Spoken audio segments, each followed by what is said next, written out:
You are listening to the public domain classic Little Women, or Meg, Jo, Beth, and Amy by Louisa May Alcott. 35. Heartache. Whatever his motive might have been, Laurie studied to some purpose that year, for he graduated with honour and gave the Latin oration with the grace of a Phillips and the eloquence of a Demosthenes, so his friends said. They were all there, his grandfather. Oh, so proud. Mr. and Mrs. March, John and Meg, Jo and Beth, and all exulted over him with the sincere admiration which boys make light of at the time, but fail to win from the world by any after-triumphs. I've got to stay for this confounded supper, but I shall be home early tomorrow. You'll come and meet me as usual, girls, Laurie said, as he put the sisters into the carriage after the joys of the day were over. He said, girls.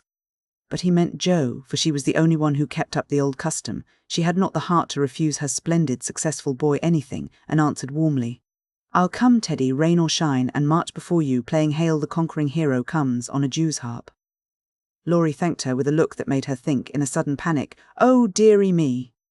I know he'll say something, and then what shall I do? Evening meditation and morning work somewhat allayed her fears, and having decided that she wouldn't be vain enough to think people were going to propose when she had given them every reason to know what her answer would be, she set forth at the appointed time, hoping Teddy wouldn't do anything to make her hurt his poor little feelings. A call at Meg's, and a refreshing sniff and sip at the Daisy and Demijohn, still further fortified her for the tete-a-tete. But when she saw a stalwart figure looming in the distance, she had a strong desire to turn about and run away. Where's the Jew's harp, Jo? Cried Laurie, as soon as he was within speaking distance. I forgot it, and Jo took heart again, for that salutation could not be called lover-like.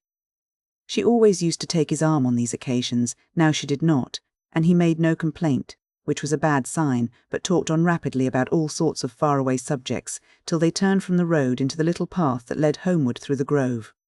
Then he walked more slowly, suddenly lost his fine flow of language, and, now and then, a dreadful pause occurred. To rescue the conversation from one of the wells of silence into which it kept falling, Jo said hastily, Now you must have a good long holiday. I intend to. Something in his resolute tone made Jo look up quickly to find him looking down at her with an expression that assured her the dreaded moment had come, and made her put out her hand with an imploring, No, Teddy, please don't. I will, and you must hear me. It's no use, Jo. We've got to have it out, and the sooner the better for both of us, he answered, getting flushed and excited all at once. Say what you like, then. I'll listen, said Jo, with a desperate sort of patience. Laurie was a young lover, but he was in earnest, and meant to have it out if he died in the attempt, so he plunged into the subject with characteristic impetuosity, saying in a voice that would get choky now and then, in spite of manful efforts to keep it steady, I've loved you ever since I've known you, Jo. Couldn't help it. You've been so good to me. I've tried to show it, but you wouldn't let me. Now I'm going to make you hear and give me an answer, for I can't go on so any longer. I wanted to save you this. I thought you'd understand, began Jo, finding it a great deal harder than she expected. I know you did, but girls are so queer you never know what they mean. They say no when they mean yes, and drive a man out of his wits just for the fun of it, returned Laurie, entrenching himself behind an undeniable fact. I don't. I never wanted to make you care for me so, and I went away to keep you from it if I could. I thought so. It was like you. But it was no use. I only loved you all the more, and I worked hard to please you, and I gave up billiards and everything you didn't like, and waited and never complained, for I hoped you'd love me, though I'm not half good enough. Here there was a choke that couldn't be controlled, so he decapitated Buttercups while he cleared his confounded throat. Yes, you are. You're a great deal too good for me. And I'm so grateful to you, and so proud and fond of you. I don't see why I can't love you as you want me to. I've tried, but I can't change the feeling, and it would be a lie to say I do when I don't. Really, truly, Jo? He stopped short, and caught both her hands as he put his question with a look that she did not soon forget. Really, truly, dear. They were in the grove now, close by the stile, and when the last words fell reluctantly from Jo's lips, Laurie dropped her hands and turned as if to go on. But for once in his life that fence was too much for him, so he just laid his head down on the mossy post, and stood so still that Jo was frightened. Oh, Teddy, I'm so sorry, so desperately sorry. I could kill myself if it would do any good. I wish you wouldn't take it so hard. I can't help it. You know it's impossible for people to make themselves love other people if they don't," cried Jo inelegantly, but remorsefully, as she softly patted his shoulder, remembering the time when he had comforted her so long ago. "They do sometimes," said a muffled voice from the post. "I don't believe it's the right sort of love, and I'd rather not try it," was the decided answer. There was a long pause, while a blackbird sung blithely on the willow by the river and the tall grass rustled in the wind. Presently, Jo said very soberly, as she sat down on the step of the stile, "Laurie, I want to tell you something." He started as if he had been shot, threw up his head, and cried out in a fierce tone, "Don't tell me that, Jo! I can't bear it now!" "Tell what?" she asked, wondering at his violence. "That you love that old man." "What old man?" demanded Jo, thinking he must mean his grandfather. "That devilish professor you were always writing about. If you say you love him, I know I shall do something desperate." And he looked as if he would keep his word as he clenched his hands with a wrathful spark in his eyes. Jo wanted to laugh, but restrained herself and said warmly, for she too was getting excited with all this, "Don't swear, Teddy. He isn't old, nor anything bad, but good and kind, and the best friend I've got, next to you. Pray, don't fly into a passion. I want to be kind, but I know I shall get angry if you abuse my professor. I haven't the least idea of loving him or anybody else. But you will after a while, and then what will become of me? You'll love someone else too, like a sensible boy, and forget all this trouble. I can't love anyone else, and I'll never forget you, Jo. Never, never," with a stamp to emphasize his passionate words. "What shall I do with him?" sighed Jo, finding that emotions were more unmanageable than she expected. "You haven't heard what I wanted to tell you. Sit down and listen, for indeed I want to do right and make you happy," she said, hoping to soothe him with a little reason, which proved that she knew nothing about love. Seeing a ray of hope in that last speech, Laurie threw himself down on the grass at her feet, leaned his arm on the lower step of the stile, and looked up at her with an expectant face. Now that arrangement was not conducive to calm speech or clear thought on Jo's part, for how could she say hard things to her boy while he watched her with eyes full of love and longing, and lashes still wet with the bitter drop or two her hardness of heart had wrung from him? She gently turned his head away, saying, as she stroked the wavy hair which had been allowed to grow for her sake, how touching that was, to be sure. "I agree with Mother that you and I are not suited to each other, because our quick tempers and strong wills would probably make us very miserable if we were so foolish as to—" Jo paused a little over the last word, but Laurie uttered it with a rapturous expression. "Marry, no, we shouldn't. If you love me, Jo, I should be a perfect saint, for you could make me anything you like. No, I can't. I've tried it and failed, and I won't risk our happiness by such a serious experiment. We don't agree, and we never shall, so we'll be good friends all our lives, but we won't go and do anything rash." "Yes, we will if we get the chance," muttered Laurie rebelliously. "Now do be reasonable, and take a sensible view of the case," implored Jo, almost at her wit's end. "I won't be reasonable. I don't want to take what you call a sensible view. It won't help me, and it only makes you harder. I don't believe you've got any heart." "I wish I hadn't." There was a little quiver in Jo's voice, and, thinking it a good omen, Laurie turned round, bringing all his persuasive powers to bear as he said, in the wheedlesome tone that had never been so dangerously wheedlesome before, "Don't disappoint us, dear. Everyone expects it. Grandpa has set his heart upon it. Your people like it, and I can't get on without you. Say you will, and let's be happy. Do, do." Not until months afterward did Jo understand how she had the strength of mind to hold fast to the resolution she had made when she decided that she did not love her boy and never could. It was very hard to do, but she did it, knowing that delay was both useless and cruel. "I can't say yes truly, so I won't say it at all. You'll see that I'm right by and by and thank me for it," she began solemnly. "I'll be hanged if I do." And Laurie bounced up off the grass, burning with indignation at the bare idea. "Yes, you will," persisted Jo. "You'll get over this after a while, and find some lovely accomplished girl who will adore you and make a fine mistress for your fine house." "I shouldn't. I'm homely and awkward and odd and old, and you'd be ashamed of me, and we should quarrel. We can't help it even now, you see, and I shouldn't like elegant society, and you would, and you'd hate my scribbling, and I couldn't get on without it, and we should be unhappy, and we should be unhappy, and wish we hadn't done it, and everything would be horrid." Anything more? Asked Laurie, finding it hard to listen patiently to this prophetic burst. Nothing more, except that I don't believe I shall ever marry. I'm happy as I am, and love my liberty too well to be in any hurry to give it up for any mortal man. I know better, broke in Laurie. You think so now, but there'll come a time when you will care for somebody, and you will love him tremendously, and live and die for him. I know you will, it's your way, and I shall have to stand by and see it. And the despairing lover cast his hat upon the ground with a gesture that would have seemed comical if his face had not been so tragical. Yes, I will live and die for him, if he ever comes and makes me love him, in spite of myself, and you must do the best you can, cried Joe, losing patience with poor Teddy.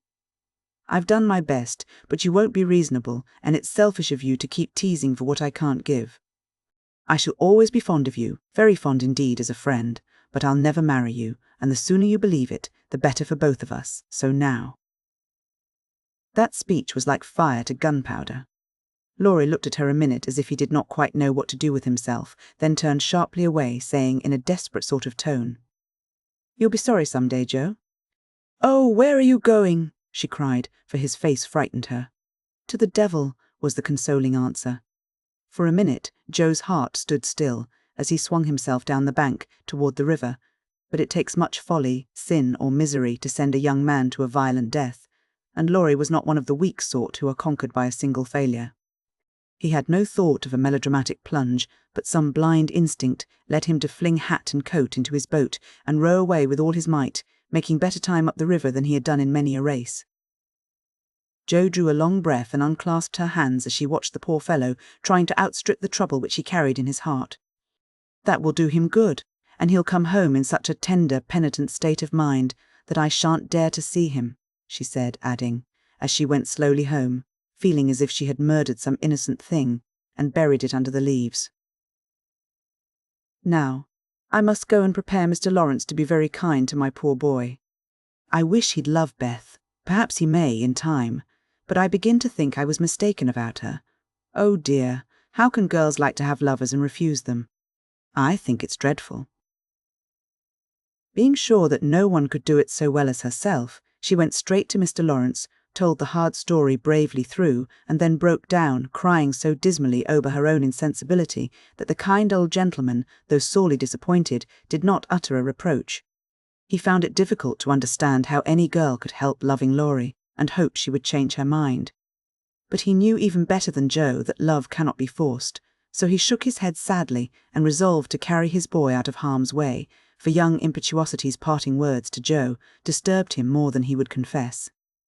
When Laurie came home, dead tired, but quite composed, his grandfather met him as if he knew nothing, and kept up the delusion very successfully for an hour or two. But when they sat together in the twilight, the time they used to enjoy so much, it was hard work for the old man to ramble on as usual, and harder still for the young one to listen to praises of the last year's success, which to him now seemed love's labour lost. He bore it as long as he could, then went to his piano and began to play. Her windows were open, and Joe, walking in the garden with Beth, for once understood music better than her sister, for he played the Sonata Pathétique and played it as he never did before. "That's very fine, I dare say, but it's sad enough to make one cry. Give us something gayer, lad," said Mr. Lawrence, whose kind old heart was full of sympathy which he longed to show, but knew not how. Laurie dashed into a livelier strain, played stormily for several minutes, and would have got through bravely if, in a momentary lull, Mrs. March's voice had not been heard calling, "Joe, dear, come in, I want you." Just what Laurie longed to say with a different meaning. As he listened, he lost his place, the music ended with a broken chord, and the musician sat silent in the dark.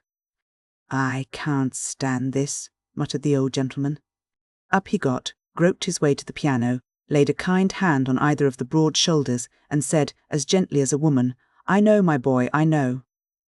No answer for an instant, then Laurie asked sharply, "Who told you?" "Joe herself." "Then there's an end of it." And he shook off his grandfather's hands with an impatient motion, for though grateful for the sympathy, his man's pride could not bear a man's pity. "Not quite. I want to say one thing, and then there shall be an end of it," returned Mr. Lawrence, with unusual mildness. "You won't care to stay at home just now, perhaps?" "I don't intend to run away from a girl. Joe can't prevent my seeing her, and I shall stay and do it as long as I like," interrupted Laurie in a defiant tone. Not if you were the gentleman I think you. I'm disappointed, but the girl can't help it, and the only thing left for you to do is to go away for a time. Where will you go? Anywhere. I don't care what becomes of me. And Laurie got up with a reckless laugh that grated on his grandfather's ear. Take it like a man, and don't do anything rash, for God's sake. Why not go abroad as you planned and forget it? I can't. But you've been wild to go, and I promised you should when you got through college. But I didn't mean to go alone. And Laurie walked fast through the room with an expression which it was well his grandfather did not see. I don't ask you to go alone. There's someone ready and glad to go with you anywhere in the world. Who, sir? Stopping to listen. Myself. Laurie came back as quickly as he went and put out his hand, saying huskily, I'm a selfish brute, but, you know, grandfather. Lord help me, yes, I do know, for I've been through it all before, once in my own young days, and then with your father. Now, my dear boy, just sit quietly down and hear my plan. It's all settled, and can be carried out at once, said Mr. Lawrence, keeping hold of the young man, as if fearful that he would break away, as his father had done before him. Well, sir, what is it? And Laurie sat down, without a sign of interest in face or voice. There is business in London that needs looking after. I meant you should attend to it, but I can do it better myself, and things here will get on very well with Brooke to manage them.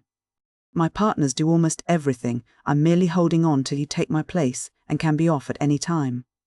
But you hate travelling, sir. I can't ask it of you at your age, began Laurie, who was grateful for the sacrifice, but much preferred to go alone if he went at all. The old gentleman knew that perfectly well, and particularly desired to prevent it, for the mood in which he found his grandson assured him that it would not be wise to leave him to his own devices. So, stifling a natural regret at the thought of the home comforts he would leave behind him, he said stoutly, Bless your soul, I'm not superannuated yet. I quite enjoy the idea. It will do me good, and my old bones won't suffer, for travelling nowadays is almost as easy as sitting in a chair.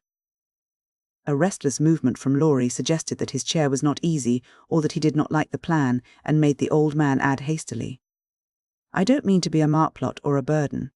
I go because I think you'd feel happier than if I was left behind.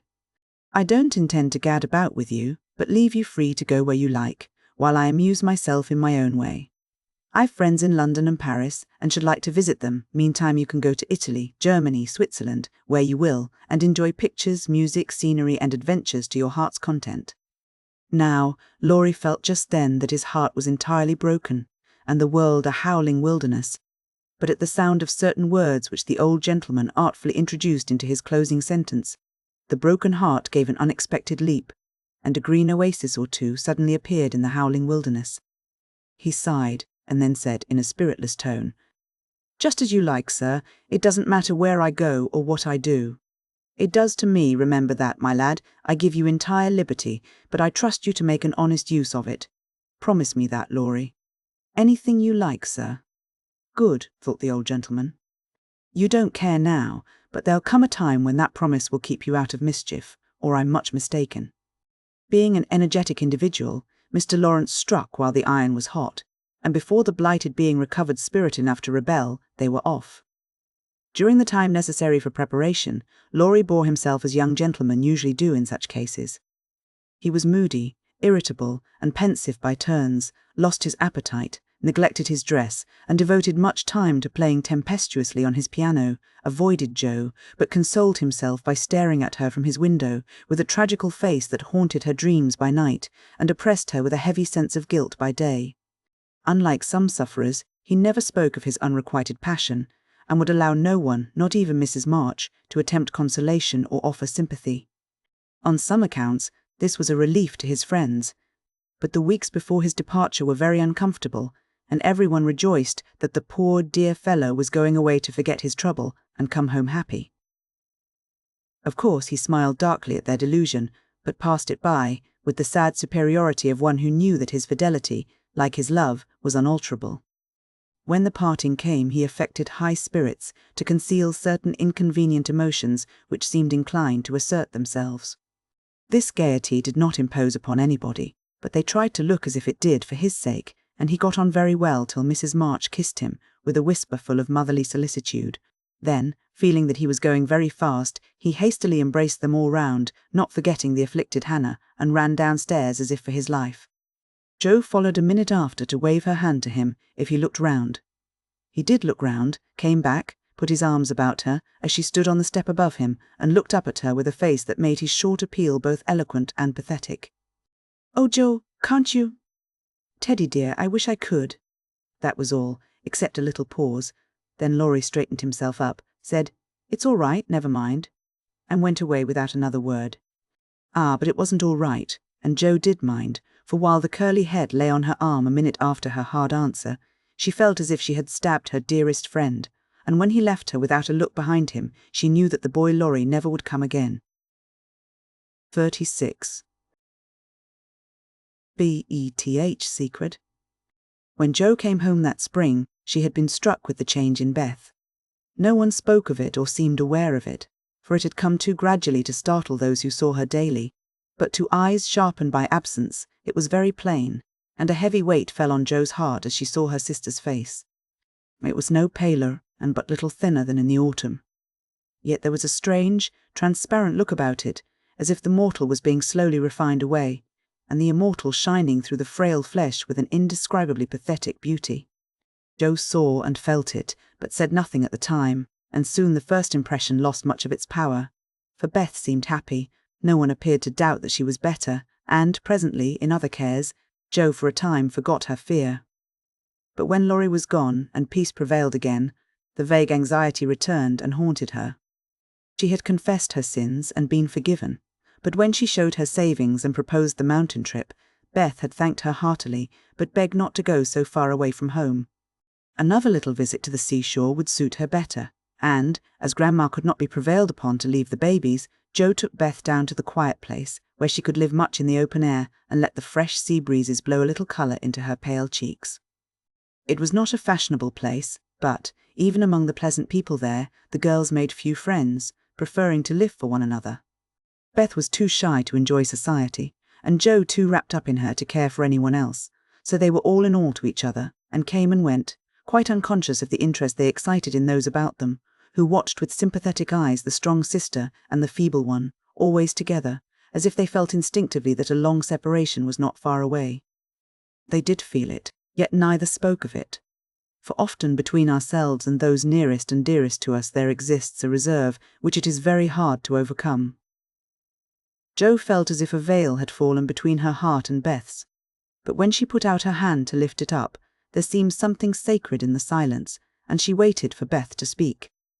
She wondered, and was thankful also, that her parents did not seem to see what she saw, and during the quiet weeks, when the shadow grew so plain to her, she said nothing of it to those at home, believing that it would tell itself when Beth came back no better. She wondered still more if her sister really guessed the hard truth, and what thoughts were passing through her mind during the long hours when she lay on the warm rocks, with her head in Jo's lap, while the winds blew healthfully over her, and the sea made music at her feet. One day Beth told her. Jo thought she was asleep, she lay so still, and, putting down her book, sat looking at her with wistful eyes, trying to see signs of hope in the faint colour on Beth's cheeks. But she could not find enough to satisfy her, for the cheeks were very thin, and the hands seemed too feeble to hold even the rosy little shells they had been gathering. It came to her then more bitterly than ever that Beth was slowly drifting away from her, and her arms instinctively tightened their hold upon the dearest treasure she possessed.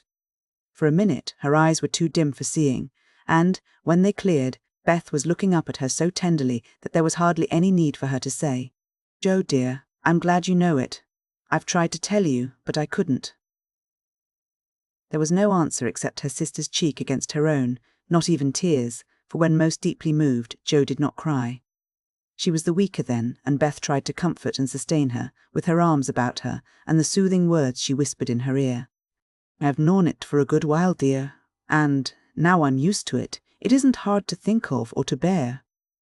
Try to see it so, and don't be troubled about me, because it's best, indeed it is." "Is this what made you so unhappy in the autumn, Beth? You did not feel it then, and keep it to yourself so long, did you?" asked Jo, refusing to see or say that it was best, but glad to know that Laurie had no part in Beth's trouble. "Yes, I gave up hoping then, but I didn't like to own it.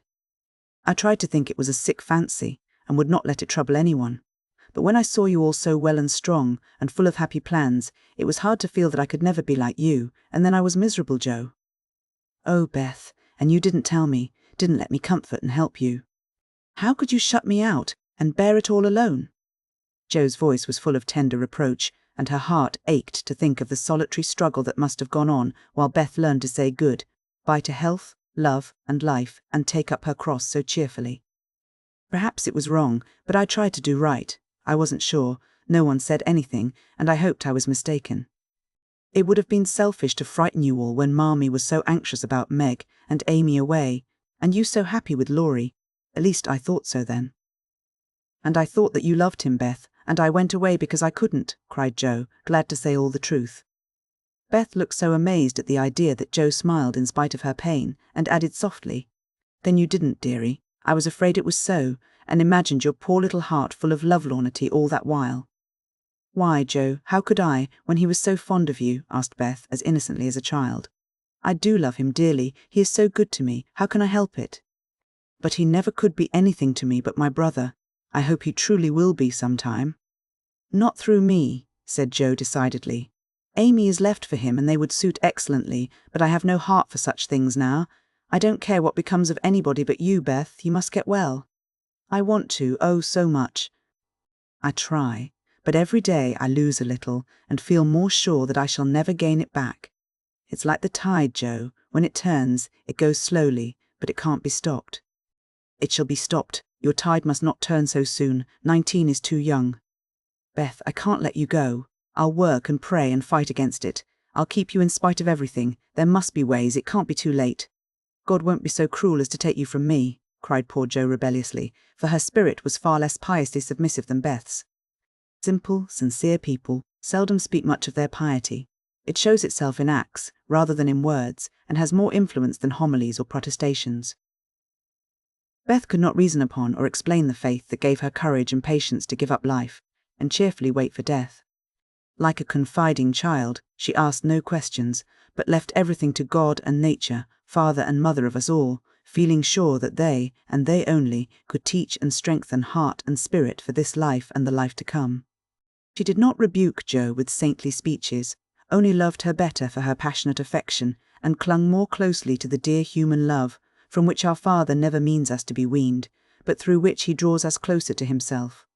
She could not say, I'm glad to go, for life was very sweet to her. She could only sob out, I try to be willing, while she held fast to Joe as the first bitter wave of this great sorrow broke over them together.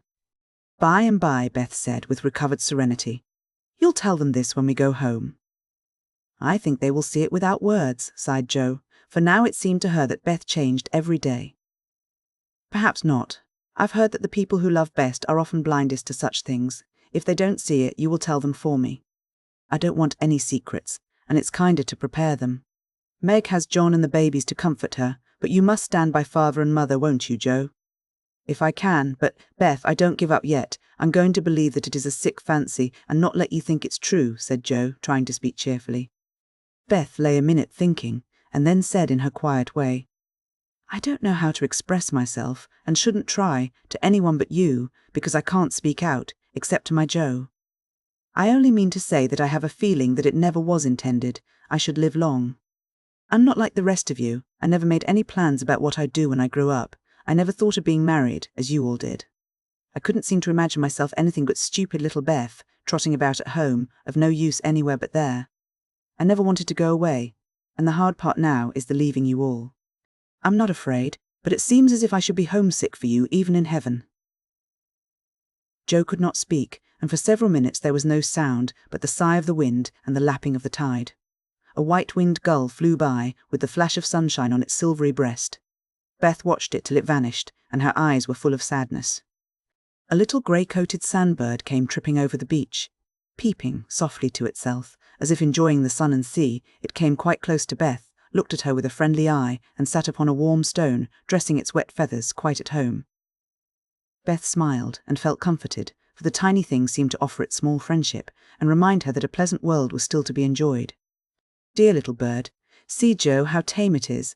I like Peeps better than the gulls. They are not so wild and handsome, but they seem happy, confiding little things. I used to call them my birds last summer, and Mother said they reminded her of me. Busy, Quaker-coloured creatures, always near the shore, and always chirping that contented little song of theirs. You are the gull, Joe, strong and wild, fond of the storm and the wind, flying far out to sea and happy all alone. Meg is the turtle dove, and Amy is like the lark she writes about, trying to get up among the clouds but always dropping down into its nest again. Dear little girl. She's so ambitious, but her heart is good and tender, and no matter how high she flies, she never will forget home. I hope I shall see her again, but she seems so far away. She is coming in the spring, and I mean that you shall be all ready to see and enjoy her. I'm going to have you well and rosy by that time, began Joe, feeling that of all the changes in Beth, the talking change was the greatest, for it seemed to cost no effort now, and she thought aloud in a way quite unlike bashful Beth. Joe dear, don't hope any more, it won't do any good, I'm sure of that. We won't be miserable, but enjoy being together while we wait. We'll have happy times, for I don't suffer much, and I think the tide will go out easily if you help me.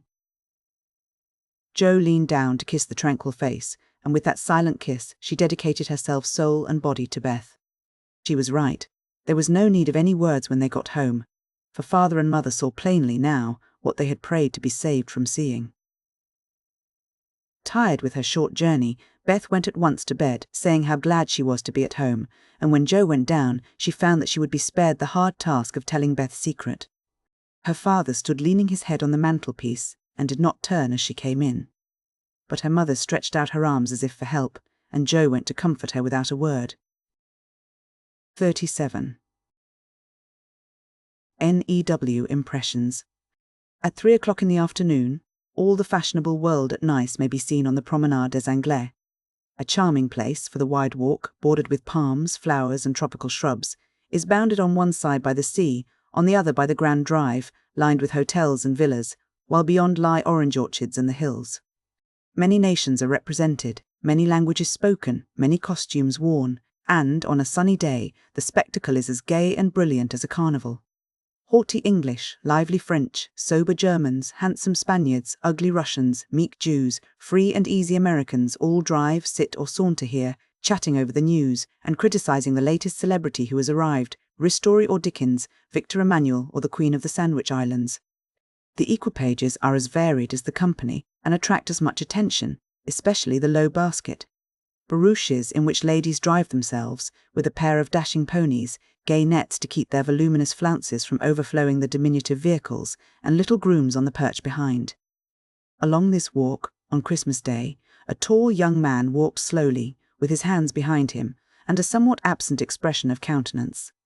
He looked like an Italian, was dressed like an Englishman, and had the independent air of an American, a combination which caused sundry pairs of feminine eyes to look approvingly after him, and sundry dandies in black velvet suits, with rose-coloured neckties, buff gloves, and orange flowers in their buttonholes, to shrug their shoulders and then envy him his inches. There were plenty of pretty faces to admire, but the young man took little notice of them, except to glance, now and then, at some blonde girl or lady in blue. Presently he strolled out of the promenade and stood a moment at the crossing, as if undecided whether to go and listen to the band in the Jardin Public, or to wander along the beach toward Castle Hill. The quick trot of ponies' feet made him look up, as one of the little carriages, containing a single lady, came rapidly down the street. The lady was young, blonde, and dressed in blue. He stared a minute, then his whole face woke up, and waving his hat like a boy, he hurried forward to meet her. "Oh, Laurie, is it really you? I thought you'd never come," cried Amy, dropping the reins and holding out both hands, to the great scandalization of a French mamma, who hastened her daughter's steps, lest she should be demoralized by beholding the free manners of these mad English. "I was detained, by the way, but I promised to spend Christmas with you, and here I am. How is your grandfather? When did you come? Where are you staying?" "Very well, last night at the Chauvin. I called at your hotel, but you were all out." "I have so much to say I don't know where to begin. Get in, and we can talk at our ease. I was going for a drive and longing for company. Flo's saving up for tonight." "What happens then? A ball?" "A Christmas party at our hotel. There are many Americans there, and they give it in honor of the day. You'll go with us, of course. Aunt will be charmed." "Thank you. Where now?" asked Laurie, leaning back and folding his arms. a proceeding which suited Amy, who preferred to drive, for her parasol whip and blue reins over the white ponies' backs afforded her infinite satisfaction. "I'm going to the banker's first for letters, and then to Castle Hill. The view is so lovely, and I like to feed the peacocks." "Have you ever been there?" "Often, years ago, but I don't mind having a look at it." "Now, tell me all about yourself. The last I heard of you, your grandfather wrote that he expected you from Berlin." "Yes, I spent a month there, and then joined him in Paris, where he has settled for the winter. He has friends there, and finds plenty to amuse him, so I go and come, and we get on capitally." "That's a sociable arrangement," said Amy, missing something in Laurie's manner, though she couldn't tell what. "Why, you see he hates to travel, and I hate to keep still, so we each suit ourselves, and there is no trouble. I am often with him, and he enjoys my adventures, while I like to feel that someone is glad to see me when I get back from my wanderings. Dirty old hole, isn't it?" he added, with a look of disgust, as they drove along the boulevard to the Place Napoleon in the old city. "The dirt is picturesque, so I don't mind. The river and the hills are delicious, and these glimpses of the narrow cross streets are my delight. Now we shall have to wait for that procession to pass. It's going to the Church of St. John." While Laurie listlessly watched the procession of priests under their canopies, white-veiled nuns bearing lighted tapers, and some brotherhood in blue, chanting as they walked, Amy watched him and felt a new sort of shyness steal over her. For he was changed, and she could not find the merry-faced boy she left in the moody-looking man beside her. He was handsomer than ever, and greatly improved, she thought. But now that the flush of pleasure at meeting her was over, he looked tired and spiritless, not sick, nor exactly unhappy, but older and graver than a year or two of prosperous life should have made him. She couldn't understand it, and did not venture to ask questions, so she shook her head and touched up her ponies as the procession wound away across the arches of the Palioni Bridge and vanished in the church. "Que pensez-vous?" she said, airing her French, which had improved in quantity, if not in quality, since she came abroad. "That mademoiselle has made good use of her time, and the result is charming," replied Laurie, bowing with his hand on his heart and an admiring look. She blushed with pleasure, but somehow the compliment did not satisfy her like the blunt praises he used to give her at home, when he promenaded round her on festival occasions and told her she was altogether jolly, with a hearty smile and an approving pat on the head. She didn't like the new tone, for, though not blazy, it sounded indifferent in spite of the look. "If that's the way he's going to grow up, I wish he'd stay a boy," she thought, with a curious sense of disappointment and discomfort, trying meantime to seem quite easy and gay. At Avigdor's she found the precious home letters, and giving the reins to Laurie, read them luxuriously as they wound up the shady road between green hedges where tea roses bloomed as freshly as in June. "Beth is very poorly, mother says.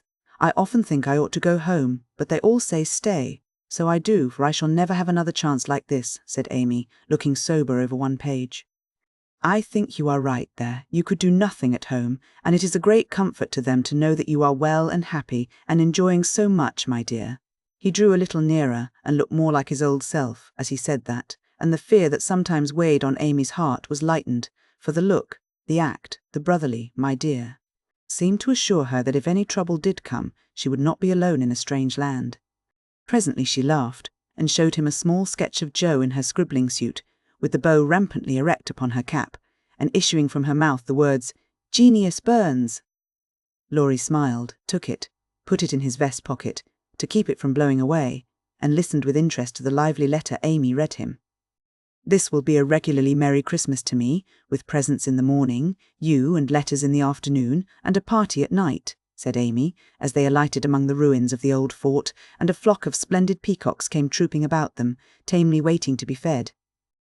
While Amy stood laughing on the bank above him as she scattered crumbs to the brilliant birds, Laurie looked at her as she had looked at him, with a natural curiosity to see what changes time and absence had wrought. He found nothing to perplex or disappoint, much to admire and approve, for, overlooking a few little affectations of speech and manner, she was as sprightly and graceful as ever, with the addition of that indescribable something in dress and bearing which we call elegance. Always mature for her age, she had gained a certain aplomb in both carriage and conversation, which made her seem more of a woman of the world than she was. But her old petulance now and then showed itself. Her strong will still held its own, and her native frankness was unspoiled by foreign polish. Laurie did not read all this while he watched her feed the peacocks, but he saw enough to satisfy and interest him, and carried away a pretty little picture of a bright-faced girl standing in the sunshine, which brought out the soft hue of her dress, the fresh colour of her cheeks, the golden gloss of her hair, and made her a prominent figure in the pleasant scene. As they came up onto the stone plateau that crowns the hill, Amy waved her hand as if welcoming him to her favourite haunt, and said, pointing here and there, "Do you remember the cathedral and the Corso, the fishermen dragging their nets in the bay, and the lovely road to Villa Franca, Schubert's tower, just below, and, best of all, that speck far out to sea which they say is Corsica?" "I remember." "It's not much changed," he answered without enthusiasm. "What Joe would give for a sight of that famous speck," said Amy, feeling in good spirits, and anxious to see him so also. "Yes," was all he said, but he turned and strained his eyes to see the island which a greater usurper than even Napoleon now made interesting in his sight. "Take a good look at it for her sake, and then come and tell me what you have been doing with yourself all this while," said Amy, seating herself, ready for a good talk. But she did not get it, for, though he joined her and answered all her questions freely, she could only learn that he had roved about the continent and been to Greece. So, after idling away an hour, they drove home again, and, having paid his respects to Mrs. Carroll, Laurie left them, promising to return in the evening. It must be recorded of Amy that she deliberately prinked that night. Time and absence had done its work on both the young people. She had seen her old friend in a new light, not as our boy, but as a handsome and agreeable man, and she was conscious of a very natural desire to find favour in his sight. Amy knew her good points and made the most of them, with the taste and skill which is a fortune to a poor and pretty woman. Tarleton and tulle were cheap at nice, so she enveloped herself in them on such occasions, and, following the sensible English fashion of simple dress for young girls, got up charming little toilettes with fresh flowers, a few trinkets, and all manner of dainty devices, which were both inexpensive and effective. It must be confessed that the artist sometimes got possession of the woman and indulged in antique coiffures, statuesque attitudes, and classic draperies. But, dear heart, we all have our little weaknesses, and find it easy to pardon such in the young, who satisfy our eyes with their comeliness, and keep our hearts merry with their artless vanities. "I do want him to think I look well, and tell them so at home," said Amy to herself, as she put on Flo's old white silk ball dress, and covered it with a cloud of fresh illusion, out of which her white shoulders and golden head emerged with a most artistic effect. Her hair she had the sense to let alone, after gathering up the thick waves and curls into a Hebe-like knot at the back of her head. "It's not the fashion, but it's becoming, and I can't afford to make a fright of myself," she used to say, when advised to frizzle, puff, or braid, as the latest style commanded. Having no ornaments fine enough for this important occasion, Amy looped her fleecy skirts with rosy clusters of azalea, and framed the white shoulders in delicate green vines. Remembering the painted boots, she surveyed her white satin slippers with girlish satisfaction, and chassed down the room, admiring her aristocratic feet all by herself.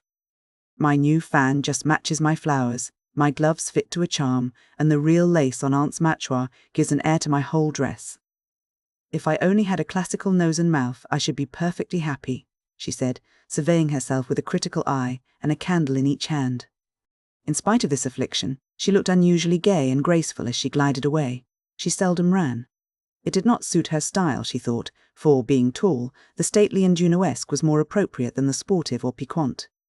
She walked up and down the long saloon while waiting for Laurie, and once arranged herself under the chandelier, which had a good effect upon her hair. Then she thought better of it, and went away to the other end of the room, as if ashamed of the girlish desire to have the first view a propitious one. It so happened that she could not have done a better thing, for Laurie came in so quietly she did not hear him, and, as she stood at the distant window, with her head half turned and one hand gathering up her dress, the slender, white figure against the red curtains was as effective as a well-placed statue. "Good evening, Diana," said Laurie, with the look of satisfaction she liked to see in his eyes when they rested on her.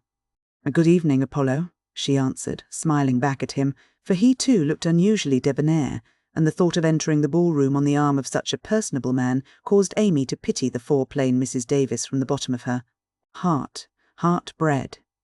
"Here are your flowers. I arranged them myself, remembering that you didn't like what Hannah calls a sot bouquet," said Laurie, handing her a delicate nosegay, in a holder that she had long coveted as she daily passed it in Cardiglia's window.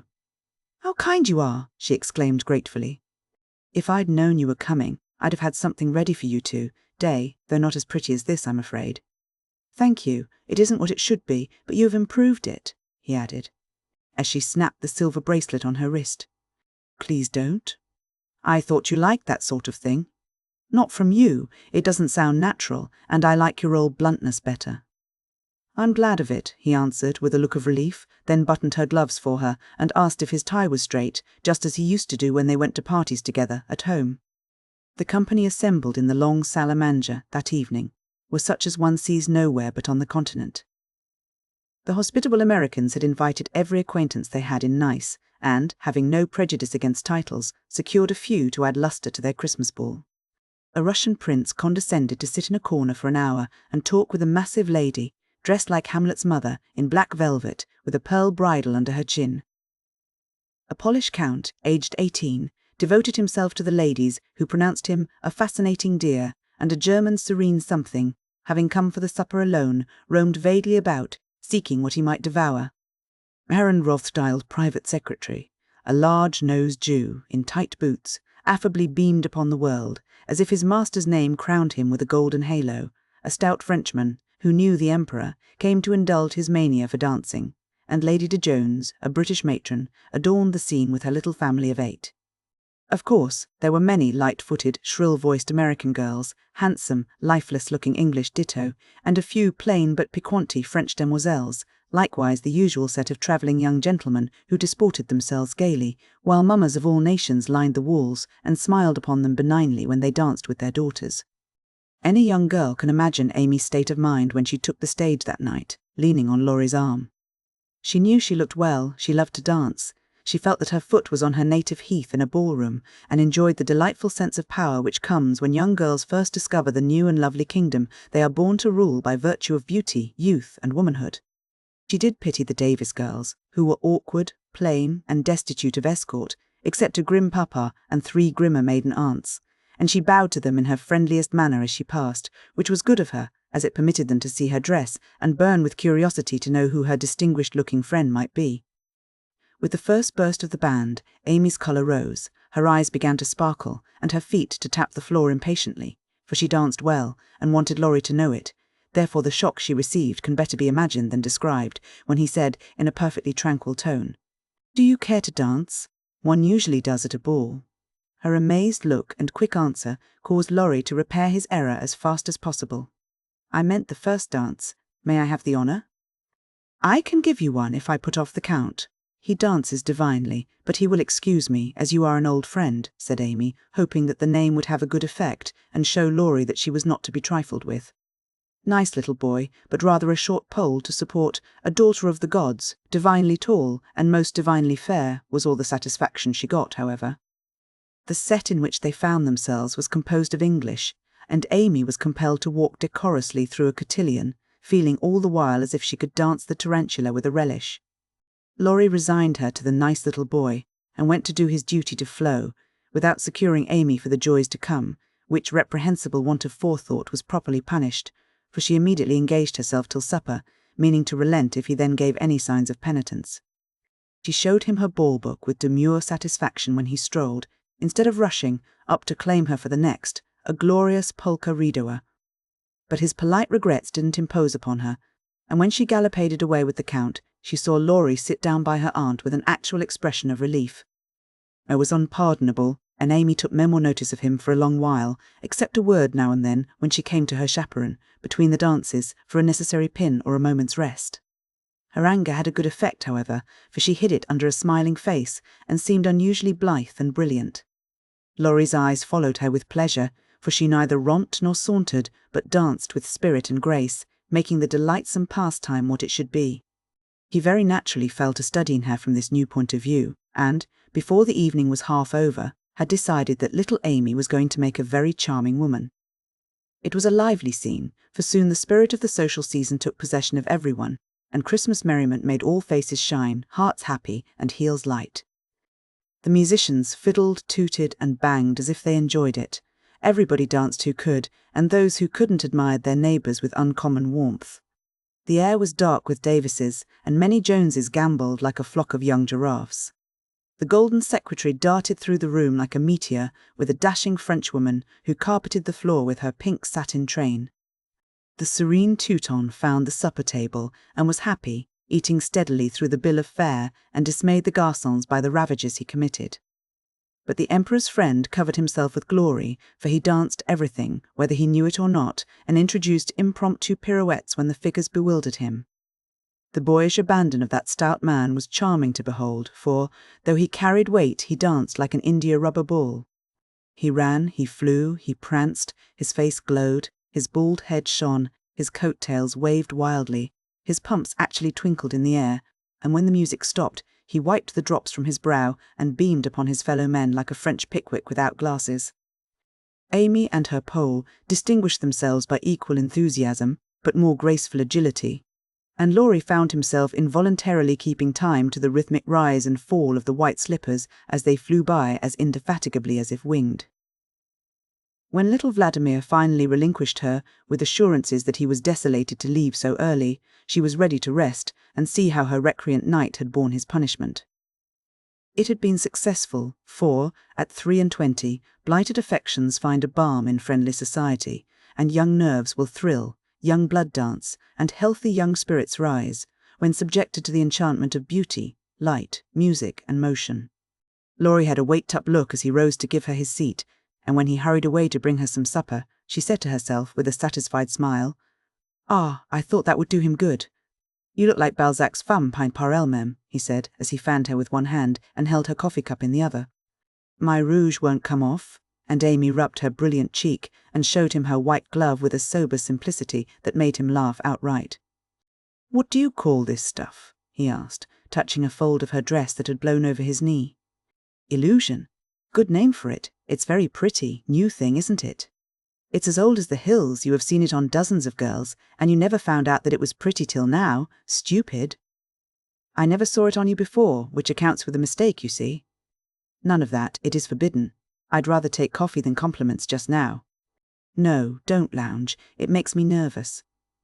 Laurie sat bolt upright and meekly took her empty plate, feeling an odd sort of pleasure in having little Amy order him about, for she had lost her shyness now, and felt an irresistible desire to trample on him, as girls have a delightful way of doing when lords of creation show any signs of subjection. "Where did you learn all this sort of thing?" he asked with a quizzical look. "As this sort of thing is rather a vague expression, would you kindly explain?" returned Amy, knowing perfectly well what he meant, but wickedly leaving him to describe what is indescribable. "Well, the general air, the style, the self-possession, the illusion, you know," laughed Laurie, breaking down and helping himself out of his quandary with the new word. Amy was gratified, but of course didn't show it, and demurely answered, "Foreign life polishes one in spite of oneself. I study as well as play, and as for this," with a little gesture toward her dress, "why, Tully is cheap, posies to be had for nothing, and I am used to making the most of my poor little things." Amy rather regretted that last sentence, fearing it wasn't in good taste, but Laurie liked her the better for it, and found himself both admiring and respecting the brave patience that made the most of opportunity, and the cheerful spirit that covered poverty with flowers. Amy did not know why he looked at her so kindly, nor why he filled up her book with his own name, and devoted himself to her for the rest of the evening, in the most delightful manner. But the impulse that wrought this agreeable change was the result of one of the new impressions which both of them were unconsciously giving and receiving. 38. ONTH shelf. In France, the young girls have a dull time of it till they are married, when "Vive la liberté" becomes their motto. In America, as everyone knows, girls early sign the Declaration of Independence and enjoy their freedom with Republican zest. But the young matrons usually abdicate with the first heir to the throne and go into a seclusion almost as close as a French nunnery, though by no means as quiet. Whether they like it or not, they are virtually put upon the shelf as soon as the wedding excitement is over, and most of them might exclaim, as did a very pretty woman the other day, "I'm as handsome as ever, but no one takes any notice of me because I'm married." Not being a belle, or even a fashionable lady, Meg did not experience this affliction till her babies were a year old, for in her little world primitive customs prevailed, and she found herself more admired and beloved than ever. As she was a womanly little woman, the maternal instinct was very strong, and she was entirely absorbed in her children, to the utter exclusion of everything and everybody else. Day and night she brooded over them with tireless devotion and anxiety, leaving John to the tender mercies of the help, for an Irish lady now presided over the kitchen department. Being a domestic man, John decidedly missed the wifely attentions he had been accustomed to receive, but, as he adored his babies, he cheerfully relinquished his comfort for a time, supposing, with masculine ignorance, that peace would soon be restored. But 3 months passed, and there was no return of repose. Meg looked worn and nervous, the babies absorbed every minute of her time, the house was neglected, and Kitty, the cook, who took life easy, kept him on short commons. When he went out in the morning, he was bewildered by small commissions for the captive mamma. If he came gaily in at night, eager to embrace his family, he was quenched by a "hush." They are just asleep after worrying all day. If he proposed a little amusement at home, no, it would disturb the babies. If he hinted at a lecture or concert, he was answered with a reproachful look and a decided, "Leave my children for pleasure, never." His sleep was broken by infant wails and visions of a phantom figure pacing noiselessly to and fro in the watches of the night. His meals were interrupted by the frequent flight of the presiding genius, who deserted him, half-helped, if a muffled chirp sounded from the nest above, and when he read his paper of an evening, Demi's colic got into the shipping list, and Daisy's fall affected the price of stocks, for Mrs. Brooke was only interested in domestic news. But the poor man was very uncomfortable, for the children had bereft him of his wife. Home was merely a nursery, and the perpetual hushing made him feel like a brutal intruder whenever he entered the sacred precincts of Babyland. He bore it very patiently for 6 months, and, when no signs of amendment appeared, he did what other paternal exiles do, tried to get a little comfort elsewhere. Scott had married and gone to housekeeping not far off, and John fell into the way of running over for an hour or two of an evening, when his own parlour was empty, and his own wife singing lullabies that seemed to have no end. Mrs. Scott was a lively, pretty girl, with nothing to do but be agreeable, and she performed her mission most successfully. And the parlour was always bright and attractive, the chessboard ready, the piano in tune, plenty of gay gossip, and a nice little supper set forth in tempting style. John would have preferred his own fireside if it had not been so lonely, but as it was, he gratefully took the next best thing and enjoyed his neighbour's society. Meg rather approved of the new arrangement at first, and found it a relief to know that John was having a good time, instead of dozing in the parlour or tramping about the house and waking the children. But by and by, when the teething worry was over, and the idols went to sleep at proper hours, leaving Mamma time to rest, she began to miss John, and find her work-basket dull company when he was not sitting opposite in his old dressing-gown, comfortably scorching his slippers on the fender. She would not ask him to stay at home, but felt injured because he did not know that she wanted him without being told, entirely forgetting the many evenings he had waited for her in vain. She was nervous and worn out with watching and worry, and in that unreasonable frame of mind which the best of mothers occasionally experience when domestic cares oppress them. Want of exercise robs them of cheerfulness, and too much devotion to that idol of American women, the teapot, makes them feel as if they were all nerve and no muscle. "Yes," she would say, looking in the glass, "I'm getting old and ugly. John doesn't find me interesting any longer, so he leaves his faded wife and goes to see his pretty neighbour who has no encumbrances. Well, the babies love me. They don't care if I am thin and pale and haven't time to crimp my hair. They are my comfort, and some day John will see what I've gladly sacrificed for them, won't he, my precious?" To which pathetic appeal Daisy would answer with a coo or Demi with a crow, and Meg would put by her lamentations for a maternal revel which soothed her solitude for the time being. But the pain increased as politics absorbed John, who was always running over to discuss interesting points with Scott, quite unconscious that Meg missed him. Not a word did she say, however, till her mother found her in tears one day and insisted on knowing what the matter was, for Meg's drooping spirits had not escaped her observation. "I wouldn't tell anyone except you, Mother, but I really do need advice, for, if John goes on so much longer, I might as well be widowed," replied Mrs. Brooke, drying her tears on Daisy's bib with an injured air. "Goes on how, my dear?" asked her mother anxiously. "He's away all day, and at night, when I want to see him, he is continually going over to the Scots. It isn't fair that I should have the hardest work, and never any amusement. Men are very selfish, even the best of them." "So are women. Don't blame John till you see where you are wrong yourself." "But it can't be right for him to neglect me." "Don't you neglect him?" "Why, Mother, I thought you'd take my part." "So I do, as far as sympathizing goes, but I think the fault is yours, Meg." "I don't see how." "Let me show you." "Let me show you." "Did John ever neglect you, as you call it, while you made it a point to give him your society of an evening, his only leisure time. No, but I can't do it now with 2 babies to tend. I think you could, dear, and I think you ought. May I speak quite freely, and will you remember that it's mother who blames as well as mother who sympathizes? Indeed I will. Speak to me as if I were little Meg again. I often feel as if I needed teaching more than ever, since these babies look to me for everything. Meg drew her low chair beside her mother's, and, with a little interruption in either lap, the 2 women rocked and talked lovingly together, feeling that the tie of motherhood made them more one than ever. You have only made the mistake that most young wives make, forgotten your duty to your husband in your love for your children. A very natural and forgivable mistake, Meg, but one that had better be remedied before you take to different ways. For children should draw you nearer than ever, not separate you, as if they were all yours. And John had nothing to do but support them. I've seen it for some weeks but have not spoken, feeling sure it would come right in time. I'm afraid it won't. If I ask him to stay, he'll think I'm jealous, and I wouldn't insult him by such an idea. He doesn't see that I want him, and I don't know how to tell him without words. Make it so pleasant he won't want to go away. My dear, he's longing for his little home, but it isn't home without you, and you are always in the nursery. Oughtn't I to be there? Not all the time. Too much confinement makes you nervous, and then you are unfitted for everything. Besides, you owe something to John as well as to the babies. Don't neglect husband for children. Don't shut him out of the nursery, but teach him how to help in it. His place is there as well as yours, and the children need him. Let him feel that he has his part to do, and he will do it gladly and faithfully, and it will be better for you all. You really think so, Mother? I know it, Meg, for I've tried it, and I seldom give advice unless I've proved its practicability. When you and Joe were little, I went on just as you are, feeling as if I didn't do my duty unless I devoted myself wholly to you.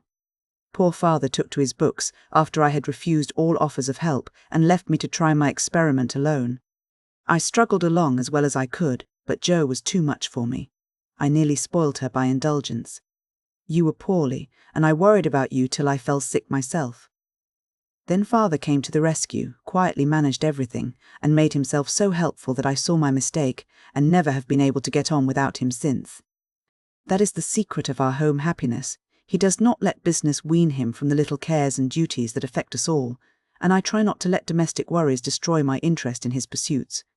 Each do our part alone in many things, but at home we work together, always. It is so, Mother, and my great wish is to be to my husband and children what you have been to yours. Show me how, I'll do anything you say.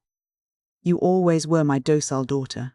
Well, dear, if I were you, I'd let John have more to do with the management of Demi, for the boy needs training, and it's none too soon to begin. Then I'd do what I have often proposed. Let Hannah come and help you.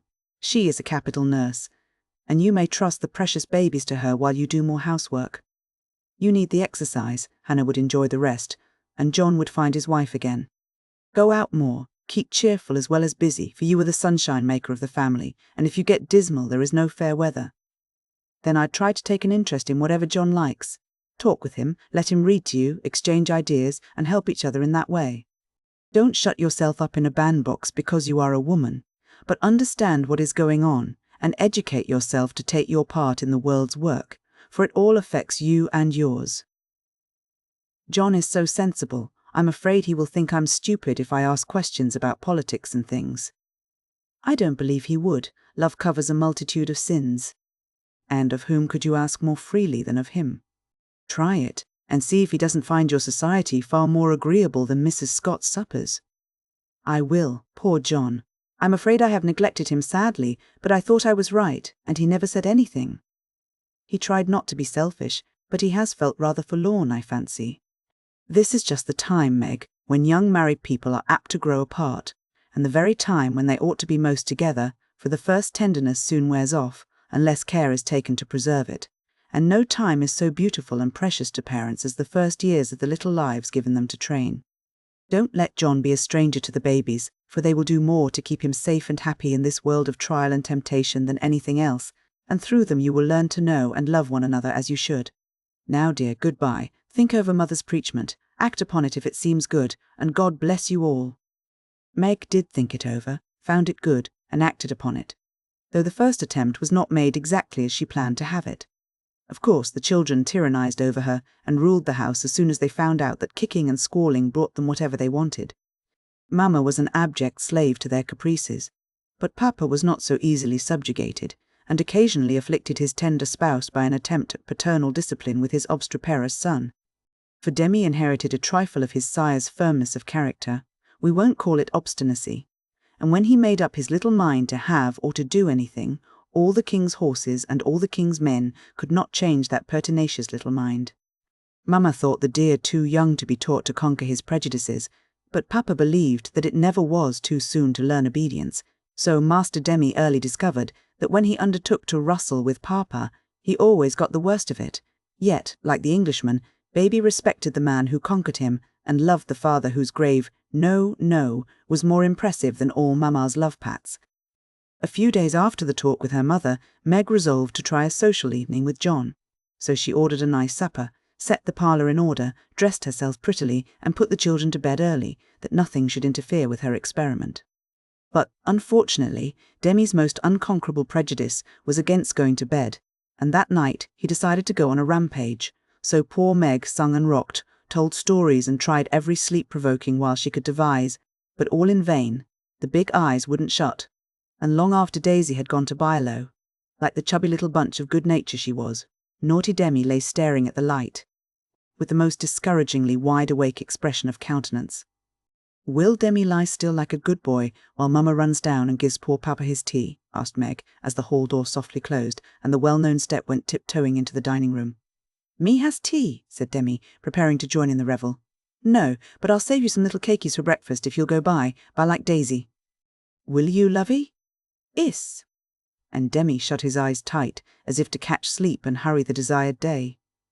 Taking advantage of the propitious moment, Meg slipped away and ran down to greet her husband with a smiling face and the little blue bow in her hair which was his especial admiration. He saw it at once and said with pleased surprise, "Why, little mother, how gay we are tonight! Do you expect company?" "Only you, dear." "Is it a birthday, anniversary, or anything?" "No, I'm tired of being a dowdy, so I dressed up as a change.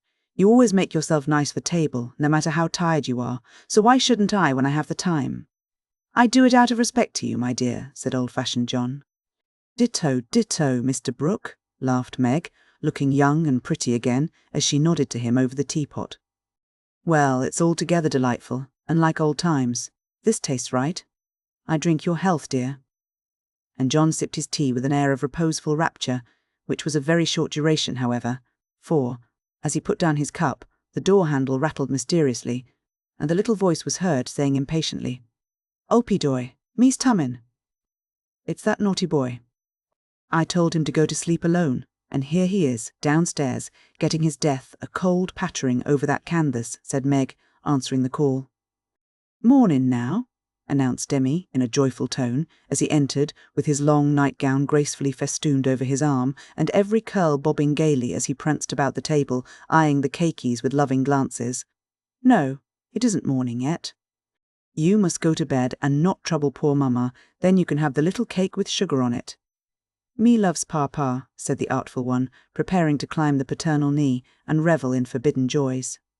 But John shook his head and said to Meg, "If you told him to stay up there and go to sleep alone, make him do it, or he will never learn to mind you." "Yes, of course." Hummed Demi, and Meg led her son away, feeling a strong desire to spank the little marplot who hopped beside her, labouring under the delusion that the bribe was to be administered as soon as they reached the nursery. Nor was he disappointed, for that short-sighted woman actually gave him a lump of sugar, tucked him into his bed, and forbade any more promenades till morning. "Is," said Demi the perjured, blissfully sucking his sugar and regarding his first attempt as eminently successful. Meg returned to her place, and supper was progressing pleasantly, when the little ghost walked again and exposed the maternal delinquencies by boldly demanding, "More shuder, Mama?" "Now this won't do," said John, hardening his heart against the engaging little sinner. "We shall never know any peace till that child learns to go to bed properly. You have made a slave of yourself long enough. Give him one lesson, and then there will be an end of it. Put him in his bed and leave him, Meg. He won't stay there, he never does, unless I sit by him. I'll manage him. Demi, go upstairs and get into your bed, as Mama bids you." "Sant," replied the young rebel, helping himself to the coveted cakey, and beginning to eat the same with calm audacity. "You must never say that to Papa. I shall carry you if you don't go yourself." "Go away, me don't love Papa," and Demi retired to his mother's skirts for protection. But even that refuge proved unavailing, for he was delivered over to the enemy with a "be gentle with him, John," which struck the culprit with dismay, for when Mamma deserted him, then the judgment day was at hand. Bereft of his cake, defrauded of his frolic, and borne away by a strong hand to that detested bed, poor Demi could not restrain his wrath, but openly defied Papa, and kicked and screamed lustily all the way upstairs. The minute he was put into bed on one side, he rolled out on the other, and made for the door, only to be ignominiously caught up by the tail of his little toga, and put back again, which lively performance was kept up till the young man's strength gave out, when he devoted himself to roaring at the top of his voice. This vocal exercise usually conquered Meg, but John sat as unmoved as the post which is popularly believed to be deaf. No coaxing, no sugar, no lullaby, no story, even the light was put out, and only the red glow of the fire enlivened the big dark which Demi regarded with curiosity rather than fear. This new order of things disgusted him, and he howled dismally for Mamma as his angry passions subsided, and recollections of his tender bondwoman returned to the captive autocrat. The plaintive wail which succeeded the passionate roar went to Meg's heart, and she ran up to say beseechingly, "Let me stay with him. He'll be good now, John." "No, my dear, I've told him he must go to sleep as you bid him, and he must if I stay here all night." "But he'll cry himself sick," pleaded Meg, reproaching herself for deserting her boy. "No, he won't. He's so tired, he will soon drop off, and then the matter is settled, for he will understand that he has got to mind. Don't interfere, I'll manage him. He's my child, and I can't have his spirit broken by harshness. He's my child, and I won't have his temper spoilt by indulgence. Go down, my dear, and leave the boy to me." When John spoke in that masterful tone, Meg always obeyed, and never regretted her docility. "Please let me kiss him once, John." "Certainly." "Demi, say good night to Mamma, and let her go and rest, for she is very tired with taking care of you all day." Meg always insisted upon it that the kiss won the victory, for after it was given, Demi sobbed more quietly, and lay quite still at the bottom of the bed, whither he had wriggled in his anguish of mind. "Poor little man, he's worn out with sleep and crying. I'll cover him up, and then go and set Meg's heart at rest," thought John, creeping to the bedside, hoping to find his rebellious heir asleep. But he wasn't, for the moment his father peeped at him, Demi's eyes opened, his little chin began to quiver, and he put up his arms, saying, with a penitent hiccough, "Me's dood now." Sitting on the stairs, outside, Meg wondered at the long silence which followed the uproar, and, after imagining all sorts of impossible accidents, she slipped into the room to set her fears at rest. Demi lay fast asleep, not in his usual spread-eagle attitude, but in a subdued bunch, cuddled close in the circle of his father's arm and holding his father's finger, as if he felt that justice was tempered with mercy and had gone to sleep a sadder and a wiser baby. So held, John had waited with womanly patience till the little hand relaxed its hold, and, while waiting, had fallen asleep, more tired by that tussle with his son than with his whole day's work. As Meg stood watching the two faces on the pillow, she smiled to herself, and then slipped away again, saying in a satisfied tone, "I never need fear that John will be too harsh with my babies. He does know how to manage them, and will be a great help, for Demi is getting too much for me." When John came down at last, expecting to find a pensive or reproachful wife, he was agreeably surprised to find Meg placidly trimming a bonnet, and to be greeted with the request to read something about the election if he was not too tired. John saw in a minute that a revolution of some kind was going on, but wisely asked no questions, knowing that Meg was such a transparent little person, she couldn't keep a secret to save her life, and therefore the clue would soon appear. He read a long debate with the most amiable readiness, and then explained it in his most lucid manner, while Meg tried to look deeply interested, to ask intelligent questions, and keep her thoughts from wandering from the state of the nation to the state of her bonnet. In her secret soul, however, she decided that politics were as bad as mathematics, and that the mission of politicians seemed to be calling each other names. But she kept these feminine ideas to herself, and when John paused, shook her head, and said with what she thought diplomatic ambiguity, "Well, I really don't see what we are coming to." John laughed and watched her for a minute. as she poised a pretty little preparation of lace and flowers on her hand, and regarded it with the genuine interest which his harangue had failed to waken. She is trying to like politics for my sake, so I'll try and like millinery for hers, that's only fair, thought John the Just, adding aloud. That's very pretty. Is it what you call a breakfast cap? My dear man, it's a bonnet, my very best go-to-concert and theatre bonnet.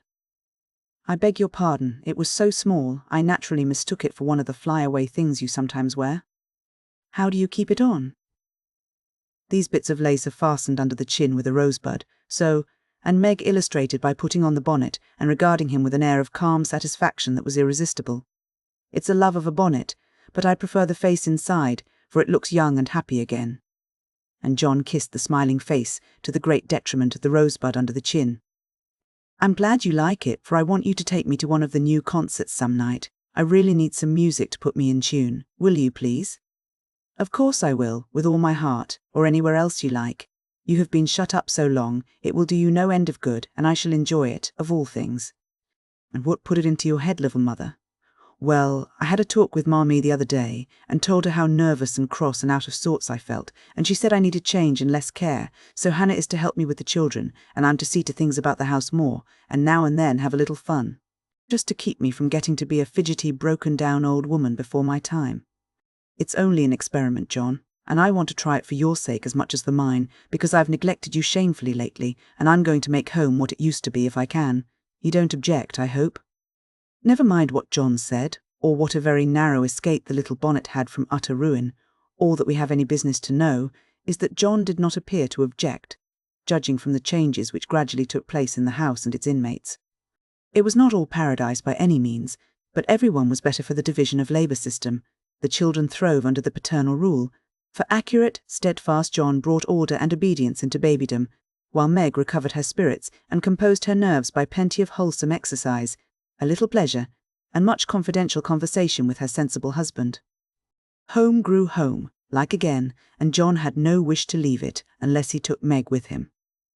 The Scotts came to the Brooks now, and everyone found the little house a cheerful place, full of happiness, content, and family love. Even gay Sally Moffat liked to go there. It is always so quiet and pleasant here. It does me good, Meg, she used to say, looking about her with wistful eyes, as if trying to discover the charm, that she might use it in her great house, full of splendid loneliness, for there were no riotous, sunny-faced babies there, and Ned lived in a world of his own, where there was no place for her.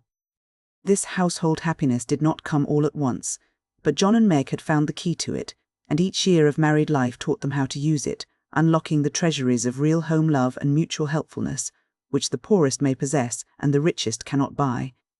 This is the sort of shelf on which young wives and mothers may consent to be laid, safe from the restless fret and fever of the world, finding loyal lovers in the little sons and daughters who cling to them, undaunted by sorrow, poverty, or age, walking side by side through fair and stormy weather, with a faithful friend who is, in the true sense of the good old Saxon word, the houseband and learning. As Meg learned, that a woman's happiest kingdom is home, her highest honour, the art of ruling it, not as a queen, but a wise wife and mother. 39. Lazy Lawrence. Laurie went to Nice, intending to stay a week, and remained a month. He was tired of wandering about alone, and Amy's familiar presence seemed to give a home-like charm to the foreign scenes in which she bore a part. He rather missed the petting he used to receive, and enjoyed a taste of it again, for no attentions, however flattering, from strangers were half so pleasant as the sisterly adoration of the girls at home. Amy never would pet him like the others, but she was very glad to see him now, and quite clung to him, feeling that he was the representative of the dear family for whom she longed more than she would confess. They naturally took comfort in each other's society, and were much together, riding, walking, dancing, or dawdling, for, at Nice, no one can be very industrious during the gay season. But, while apparently amusing themselves in the most careless fashion, they were half-consciously making discoveries and forming opinions about each other. Amy rose daily in the estimation of her friend, but he sunk in hers, and each felt the truth before a word was spoken. Amy tried to please and succeeded, for she was grateful for the many pleasures he gave her, and repaid him with the little services to which womanly women know how to lend an indescribable charm. Laurie made no effort of any kind, but just let himself drift along as comfortably as possible, trying to forget, and feeling that all women owed him a kind word because one had been cold to him. It cost him no effort to be generous, and he would have given Amy all the trinkets in Nice if she would have taken them, but, at the same time, he felt that he could not change the opinion she was forming of him, and he rather dreaded the keen blue eyes that seemed to watch him with such half-sorrowful, half-scornful surprise. All the rest have gone to Monaco for the day. I preferred to stay at home and write letters. They are done now, and I am going to Valrosa to sketch. Will you come? Said Amy, as she joined Laurie one lovely day when he lounged in as usual, about noon. Well, yes, but isn't it rather warm for such a long walk? He answered slowly, for the shaded salon looked inviting after the glare without. I'm going to have the little carriage, and Baptiste can drive, so you'll have nothing to do but hold your umbrella and keep your gloves nice, returned Amy, with a sarcastic glance at the immaculate kids, which were a weak point with Laurie. And I'll go with pleasure, and he put out his hand for her sketchbook. But she tucked it under her arm with a sharp, Don't trouble yourself, it's no exertion to me, but you don't look equal to it. Laurie lifted his eyebrows and followed at a leisurely pace as she ran downstairs, but when they got into the carriage he took the reins himself and left little Baptiste nothing to do but fold his arms and fall asleep on his perch. The two never quarrelled. Amy was too well bred, and just now Laurie was too lazy. So, in a minute he peeped under her hat, brim with an inquiring air. She answered with a smile, and they went on together in the most amicable manner. It was a lovely drive, along winding roads, rich in the picturesque scenes that delight beauty-loving eyes. Here, an ancient monastery, whence the solemn chanting of the monks came down to them. There, a bare-legged shepherd, in wooden shoes, pointed hat, and rough jacket over one shoulder, sat piping on a stone, while his goats skipped among the rocks or lay at his feet. Meek, mouse-coloured donkeys, laden with panniers of freshly cut grass, passed by, with a pretty girl in a capeline sitting between the green piles, or an old woman spinning with a distaff as she went. Brown, soft-eyed children ran out from the quaint stone hovels to offer nosegays or bunches of oranges still on the bough. Gnarled olive trees covered the hills with their dusky foliage, fruit hung golden in the orchard, and great scarlet anemones fringed the roadside, while beyond green slopes and craggy heights, the maritime Alps rose sharp and white against the blue Italian sky. Valrosa well deserved its name, for, in that climate of perpetual summer, roses blossomed everywhere. They overhung the archway, thrust themselves between the bars of the great gate with a sweet welcome to passers, by and lined the avenue, winding through lemon trees and feathery palms up to the villa on the hill. Every shadowy nook, where seats invited one to stop and rest, was a mass of bloom. Every cool grotto had its marble nymph smiling from a veil of flowers, and every fountain reflected crimson, white, or pale pink roses, leaning down to smile at their own beauty. Roses covered the walls of the house, draped the cornices, climbed the pillars, and ran riot over the balustrade of the wide terrace, whence one looked down on the sunny Mediterranean and the white-walled city on its shore. "This is a regular honeymoon paradise, isn't it? Did you ever see such roses?" asked Amy, pausing on the terrace to enjoy the view and a luxurious whiff of perfume that came wandering by. "No, nor felt such thorns," returned Laurie, with his thumb in his mouth, after a vain attempt to capture a solitary scarlet flower that grew just beyond his reach. "Try lower down, and pick those that have no thorns," said Amy, gathering 3 of the tiny cream-coloured ones that starred the wall behind her. She put them in his buttonhole, as a peace offering, and he stood a minute looking down at them with a curious expression, for in the Italian part of his nature there was a touch of superstition, and he was just then in that state of half-sweet, half-bitter melancholy, when imaginative young men find significance in trifles and food for romance everywhere. He had thought of Jo in reaching after the thorny red rose, for vivid flowers became her, and she had often worn ones like that from the greenhouse at home. The pale roses Amy gave him were the sort that the Italians lay in dead hands, never in bridal wreaths, and for a moment he wondered if the omen was for Jo or for himself. But the next instant his American common sense got the better of sentimentality, and he laughed a heartier laugh than Amy had heard since he came. "It's good advice, you'd better take it and save your fingers," she said, thinking her speech amused him. "Thank you, I will," he answered in jest, and a few months later he did it in earnest. "Laurie, when are you going to your grandfather?" she asked presently, as she settled herself on a rustic seat. "Very soon. You have said that a dozen times within the last 3 weeks. I dare say short answers save trouble. He expects you, and you really ought to go. Hospitable creature, I know it. Then why don't you do it? Natural depravity, I suppose.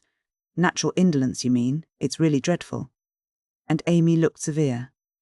Not so bad as it seems, for I should only plague him if I went, so I might as well stay, and plague you a little longer. You can bear it better, in fact, I think it agrees with you excellently.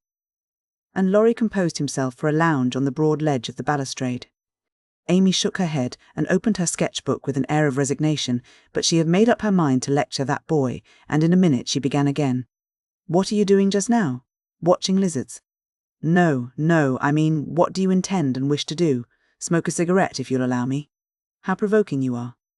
I don't approve of cigars, and I will only allow it on condition that you let me put you into my sketch. I need a figure. With all the pleasure in life. How will you have me, full length or 3/4, on my head or my heels? I should respectfully suggest a recumbent posture, then put yourself in also and call it dulce far niente.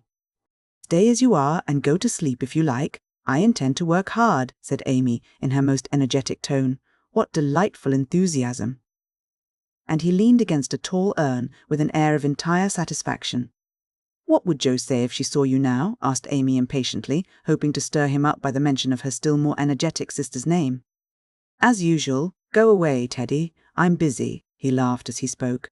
But the laugh was not natural, and a shade passed over his face, for the utterance of the familiar name touched the wound that was not healed yet.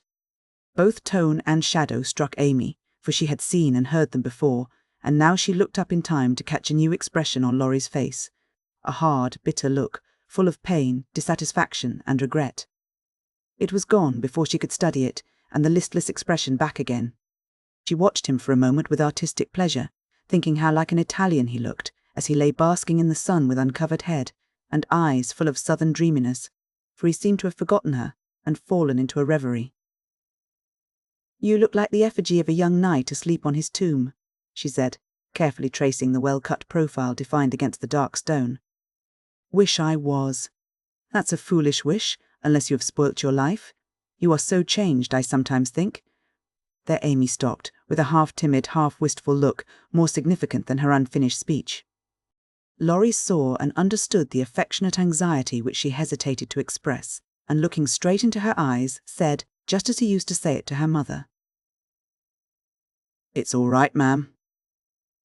That satisfied her and set at rest the doubts that had begun to worry her lately. It also touched her, and she showed that it did, by the cordial tone in which she said, "I'm glad of that. I didn't think you'd been a very bad boy, but I fancied you might have wasted money at that wicked Baden-Baden, lost your heart to some charming Frenchwoman with a husband, or got into some of the scrapes that young men seem to consider a necessary part of a foreign tour. Don't stay out there in the sun. Come and lie on the grass here, and let us be friendly," as Jo used to say when we got in the sofa corner and told secrets. Laurie obediently threw himself down on the turf and began to amuse himself by sticking daisies into the ribbons of Amy's hat that lay there. "I'm all ready for the secrets," and he glanced up with a decided expression of interest in his eyes. "I've none to tell. You may begin." "Haven't one to bless myself with. I thought perhaps you'd had some news from home." "You have heard all that has come lately. Don't you hear often? I fancied Jo would send you volumes." "She's very busy. I'm roving about so. It's impossible to be regular, you know." "When do you begin your great work of art, Raffaella?" he asked, changing the subject abruptly after another pause, in which he had been wondering if Amy knew his secret and wanted to talk about it. "Never," she answered, with a despondent but decided air. "Rome took all the vanity out of me, for after seeing the wonders there, I felt too insignificant to live, and gave up all my foolish hopes in despair." "Why should you, with so much energy and talent?" "That's just why, because talent isn't genius, and no amount of energy can make it so. I want to be great, or nothing. I won't be a commonplace dauber, so I don't intend to try any more." "And what are you going to do with yourself now, if I may ask?" "Polish up my other talents, and be an ornament to society, if I get the chance." It was a characteristic speech, and sounded daring, but audacity becomes young people, and Amy's ambition had a good foundation. Laurie smiled, but he liked the spirit with which she took up a new purpose when a long-cherished one died, and spent no time lamenting. "Good, and here is where Fred Vaughan comes in, I fancy." Amy preserved a discreet silence, but there was a conscious look in her downcast face that made Laurie sit up and say gravely, Now I'm going to play brother and ask questions, may I? I don't promise to answer. Your face will if your tongue won't. You aren't woman of the world enough yet to hide your feelings, my dear. I heard rumours about Fred and you last year, and it's my private opinion that, if he had not been called home so suddenly and detained so long, something would have come of it. Hey? That's not for me to say, was Amy's prim reply, but her lips would smile, and there was a traitorous sparkle of the eye, which betrayed that she knew her power and enjoyed the knowledge. You are not engaged, I hope? And Laurie looked very elder brotherly and grave all of a sudden. Oh, but you will be if he comes back and goes properly down upon his knees, won't you? Very likely. Then you are fond of old Fred. I could be if I tried. But you don't intend to try till the proper moment. Bless my soul, what unearthly prudence. He's a good fellow, Amy, but not the man I fancied you'd like. He is rich, a gentleman, and has delightful manners, began Amy, trying to be quite cool and dignified, but feeling a little ashamed of herself, in spite of the sincerity of her intentions. I understand, queens of society can't get on without money, so you mean to make a good match and start in that way? Quite right and proper, as the world goes, but it sounds odd from the lips of one of your mother's girls. True, nevertheless. A short speech, but the quiet decision with which it was uttered contrasted curiously with the young speaker. Laurie felt this instinctively, and laid himself down again, with a sense of disappointment which he could not explain. His look and silence, as well as a certain inward self-disapproval, ruffled Amy, and made her resolve to deliver her lecture without delay. I wish you'd do me the favour to rouse yourself a little, she said sharply. Do it for me, there's a dear girl. I could if I tried, and she looked as if she would like doing it in the most summary style. Try then, I give you leave, returned Laurie, who enjoyed having someone to tease after his long abstinence from his favourite pastime. You'd be angry in 5 minutes. I'm never angry with you. It takes 2 flints to make a fire. You are as cool and soft as snow. You don't know what I can do. Snow produces a glow and a tingle, if applied rightly. Your indifference is half affectation, and a good stirring up would prove it. Stir away, it won't hurt me, and it may amuse you, as the big man said when his little wife beat him. Regard me in the light of a husband or a carpet, and beat till you are tired, if that sort of exercise agrees with you. Being decidedly nettled herself, and longing to see him shake off the apathy that so altered him, Amy sharpened both tongue and pencil, and began, Flo and I have got a new name for you. It's Lazy Lawrence. How do you like it? She thought it would annoy him, but he only folded his arms under his head with an imperturbable, That's not bad. Thank you, ladies. Do you want to know what I honestly think of you? Pining to be told. Well, I despise you. If she had even said, I hate you, in a petulant or coquettish tone, he would have laughed and rather liked it, but the grave, almost sad, accent of her voice made him open his eyes and ask quickly, Why, if you please? Because, with every chance for being good, useful, and happy, you are faulty, lazy, and miserable. Strong language, mademoiselle. If you like it, I'll go on. Pray, do, it's quite interesting. I thought you'd find it so. Selfish people always like to talk about themselves. Am I selfish? The question slipped out involuntarily and in a tone of surprise, for the one virtue on which he prided himself was generosity. Yes, very selfish, continued Amy, in a calm, cool voice, twice as effective just then as an angry one. I'll show you how, for I've studied you while we have been frolicking, and I'm not at all satisfied with you. Here you have been abroad nearly 6 months, and done nothing but waste time and money, and disappoint your friends. Isn't a fellow to have any pleasure after a 4 years' grind? You don't look as if you'd had much. At any rate, you are none the better for it, as far as I can see. I said, when we first met, that you had improved. Now I take it all back, for I don't think you half so nice as when I left you at home. You have grown abominably lazy. You like gossip, and waste time on frivolous things. You are contented to be petted and admired by silly people, instead of being loved and respected by wise ones. With money, talent, position, health, and beauty. You like that old vanity. But it's the truth, so I can't help saying it. With all these splendid things to use and enjoy, you can find nothing to do but dawdle, and instead of being the man you might and ought to be, you are only— There she stopped, with a look that had both pain and pity in it. St. Lawrence on a gridiron, added Laurie, blandly finishing the sentence. but the lecture began to take effect, for there was a wide-awake sparkle in his eyes now, and a half-angry, half-injured expression replaced the former indifference. "I suppose you take it so. You men tell us we are angels, and say we can make you what we will, but the instant we honestly try to do you good, you laugh at us and won't listen, which proves how much your flattery is worth." Amy spoke bitterly, and turned her back on the exasperating martyr at her feet. In a minute, a hand came down over the page so that she could not draw, and Laurie's voice said, with a droll imitation of a penitent child, "I will be good. Oh, I will be good." But Amy did not laugh, for she was in earnest, and, tapping on the outspread hand with her pencil, said soberly, "Aren't you ashamed of a hand like that? It's as soft and white as a woman's, and looks as if it never did anything but wear Juvin's best gloves and pick flowers for ladies. You are not a dandy, thank heaven, so I'm glad to see there are no diamonds or big seal rings on it, only the little old one Joe gave you so long ago. Dear soul, I wish she was here to help me." "So do I." The hand vanished as suddenly as it came, and there was energy enough in the echo of her wish to suit even Amy. She glanced down at him with a new thought in her mind, but he was lying with his hat half over his face, as if for shade, and his moustache hid his mouth.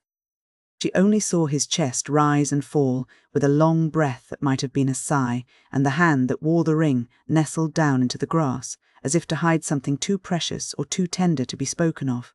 All in a minute, various hints and trifles assumed shape and significance in Amy's mind, and told her what her sister never had confided to her. She remembered that Laurie never spoke voluntarily of Joe. She recalled the shadow on his face just now, the change in his character, and the wearing of the little old ring, which was no ornament to a handsome hand. Girls are quick to read such signs and feel their eloquence. Amy had fancied that perhaps a love trouble was at the bottom of the alteration, and now she was sure of it. Her keen eyes filled, and, when she spoke again, it was in a voice that could be beautifully soft and kind when she chose to make it so.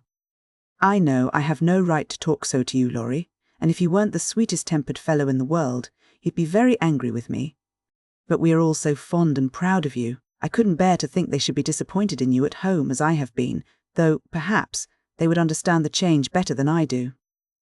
"I think they would," came from under the hat, in a grim tone, quite as touching as a broken one.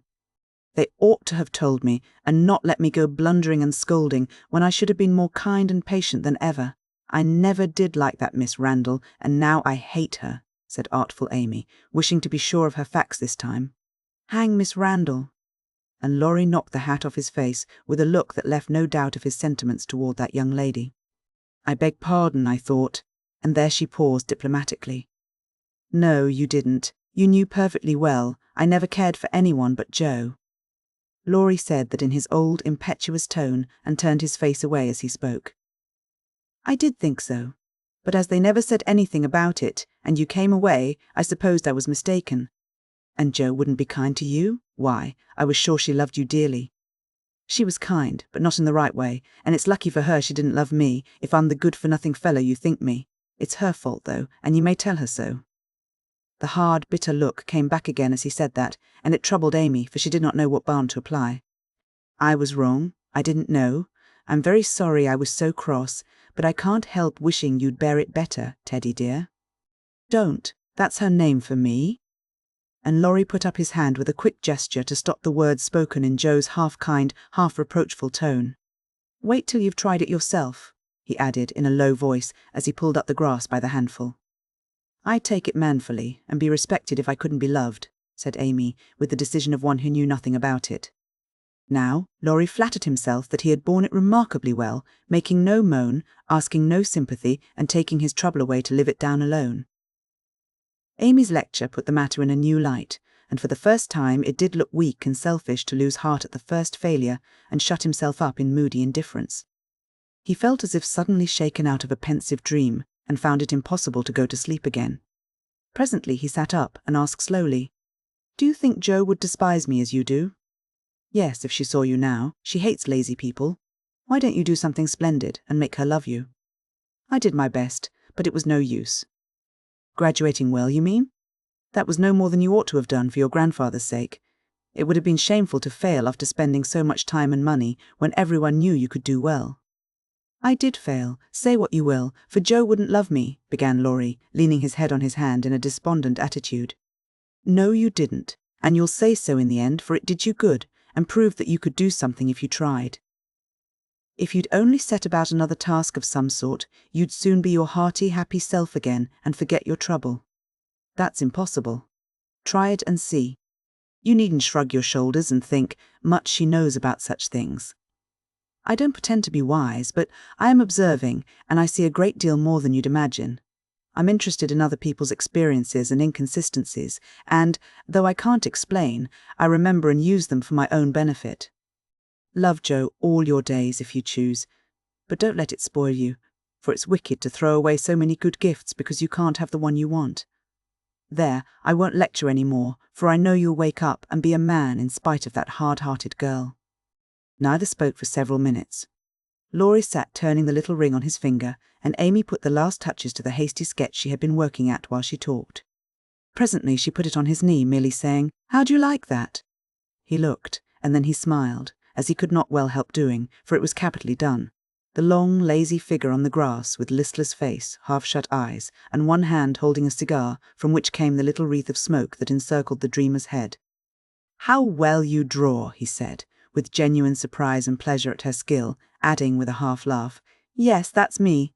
As you are, this is as you were," and Amy laid another sketch beside the one he held. It was not nearly so well done, but there was a life and spirit in it which atoned for many faults, and it recalled the past so vividly that a sudden change swept over the young man's face as he looked.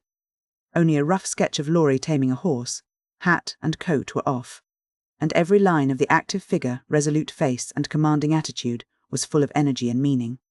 The handsome brute, just subdued, stood arching his neck under the tightly drawn rein, with one foot impatiently pawing the ground, and ears pricked up as if listening for the voice that had mastered him. In the ruffled mane, the rider's breezy hair and erect attitude, there was a suggestion of suddenly arrested motion, of strength, courage, and youthful buoyancy, that contrasted sharply with the supine grace of the dolcy far-neant sketch. Laurie said nothing, but, as his eye went from one to the other, Amy saw him flush up and fold his lips together as if he read and accepted the little lesson she had given him. That satisfied her, and, without waiting for him to speak, she said in her sprightly way, "Don't you remember the day you played Rarey with Puck, and we all looked on? Meg and Beth were frightened, but Joe clapped and pranced, and I sat on the fence and drew you. I found that sketch in my portfolio the other day, touched it up, and kept it to show you." "Much obliged. You've improved immensely since then, and I congratulate you. May I venture to suggest in a honeymoon paradise that 5 o'clock is the dinner hour at your hotel?" Laurie rose as he spoke, returned the pictures with a smile and a bow, and looked at his watch, as if to remind her that even moral lectures should have an end. He tried to resume his former easy, indifferent air, but it was an affectation now, for the rousing had been more efficacious than he would confess.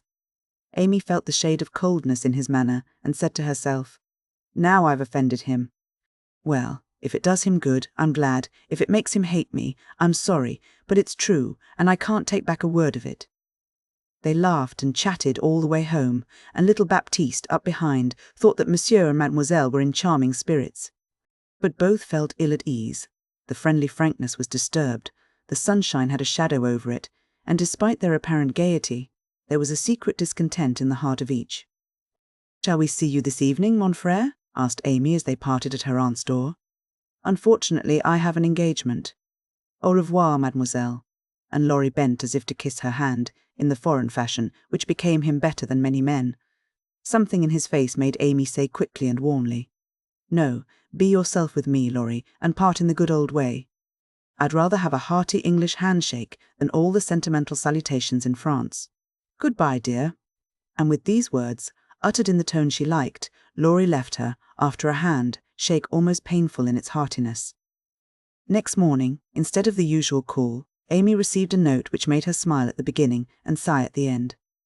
"Mem, my dear mentor, please make my adieu to your aunt, and exult within yourself, for lazy Lawrence has gone to his grandpa, like the best of boys. A pleasant winter to you, and may the gods grant you a blissful honeymoon at Valrosa. I think Fred would be benefited by a rouser. Tell him so, with my congratulations. Yours gratefully, Telemachus." "Good boy, I'm glad he's gone," said Amy with an approving smile. The next minute her face fell as she glanced about the empty room, adding with an involuntary sigh, "Yes, I am glad, but how I shall miss him.